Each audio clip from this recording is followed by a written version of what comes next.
Hi, I'm Willie. Welcome to my channel. Thank you for being here. I appreciate each and every one of you. Now, this is part 3 of our SoHo network setup, and we're going to tighten down the firewall rules. And I've got a standard set of rules that I'm going to use here. And then I want to know what other rules you want to see, and I'll incorporate those into another video. So what I'm going to do here in this video is I'm going to block the guest network from getting anywhere except to the internet on the wired connections. And we can apply that then to the cameras, to IoT, and the next time we come back and we look at the rules, IoT will already be done. This one I'm going to do guest. I guess we could do IoT as well.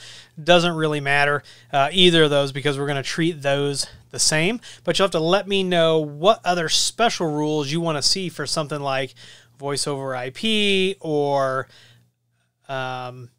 cameras. Cameras probably going to have different rules than voice over IP. Voice over IP is likely going to have a pretty wide open rule set compared to everything else. So let's get into it. So you remember our GWN 7002. What we're going to do is we're going to go to Firewall and we're going to go to Traffic Rules. And we're going to create these in the inbound. So when things are coming into interfaces, you've seen us create inbound rules, outbound rules. Rule of thumb is that it's usually better to block closer to the interface.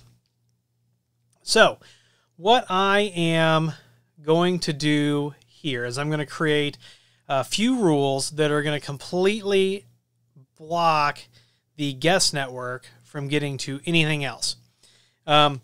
And as always, our firewall is going to start at the top and work its way down the list. Now, these aren't numbered, but I can tell you that it processes them top to bottom. So this would probably be 0 here or 1. Let's go ahead and add the first rule. And we're going to call this block guest to router. And we're going to do IP version 4 or IP version 6. Doesn't matter. Protocol type is going to be all. Source group is going to be guest. And then what we're going to do is we are going to put the router IP in here, 10.0.0.1, as our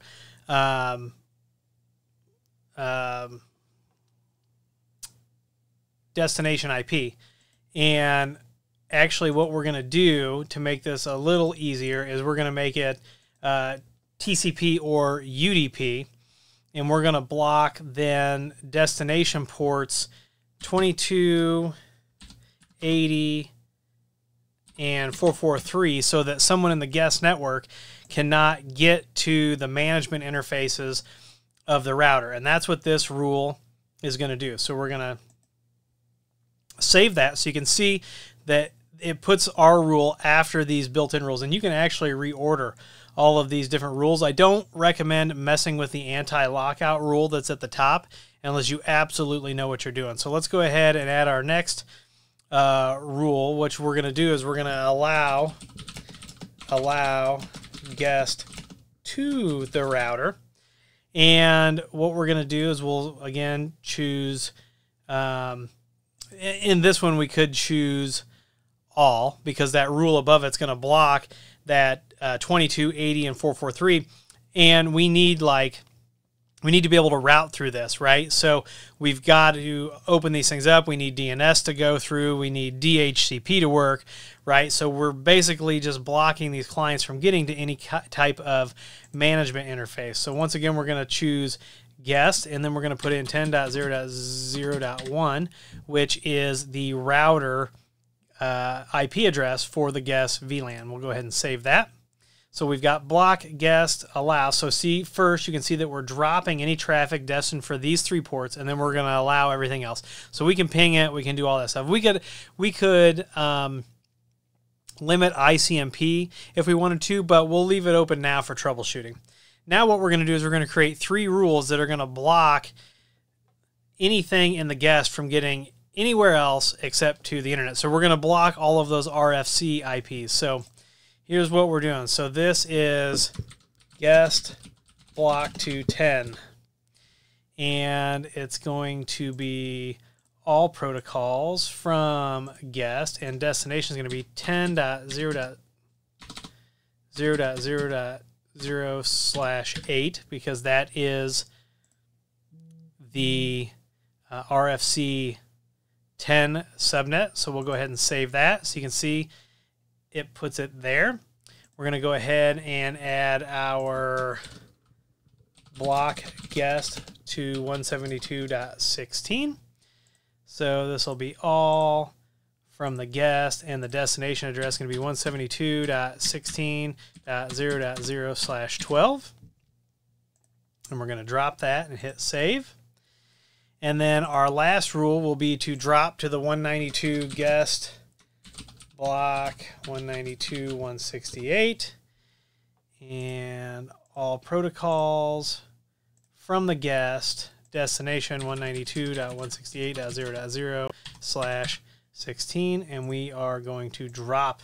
So now this is our set of rules, and you can test these rules yourself by assigning one of the other ports on your router to the guest network and trying to get to the router or seeing if the internet works. I've already tested these rules, so I know that these rules work. Now, I'm going to go ahead and apply these same rules, not in this video, but before we come back, to the IoT network. I'm going to go ahead and apply it to the CCTV network, but what exceptions and what other rules do you want to see? Let me know. This is a pretty solid set of rules. We're not going to get into the advanced NAT yet in this video. When we get into port forwarding and stuff like that, we will deal with that. So let me know what rules you want to see for cameras or CCTV in a firewall follow-up video. And if you like this video, please give it a thumbs up. Please subscribe. Please comment, share. Please follow me on Twitter and TikTok. Those links are down below, along with our Amazon affiliate links, our Patreon link, and if you need IT consulting for networking, security, voice over IP storage, all those things, go over to williehowe.com, fill out that contact form on the front page, and someone will reach out to you as soon as possible. Once again, I'm Willie.